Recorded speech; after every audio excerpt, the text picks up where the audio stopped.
সত্যি বন্ধুরা, মানে এরকম বউ থাকলে মনে হয় না কোনো অনুষ্ঠানে যায় নাচ দেখি।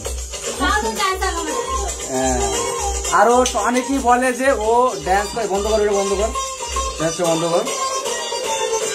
ও অনেকেই বলে যে ও এখানে ওখানে ড্যান্স করে, কোনো জায়গায় ড্যান্স করে না, এমনি বাড়ি নাচ করতে করতে এমনি শিখে গেছে ফোন থেকে দেখে দেখে। ঠিক আছে, অনেকে বলে যে কমেন্টে বলছে যে ড্যান্সারকে বিয়ে করেছো, কিছুই না, ও এমনি বাড়িতে এমনি নাচ শেখে, আগে শিখতো সেজন্য। ঠিক আছে, এসব কিছু ঠিক আছে। তো এইসব বাজে মন্তব্য এসব ভালো লাগে না, ড্যান্সার আগে নাচ করেনি এইভাবে। ঠিক আছে, বাই বন্ধুরা।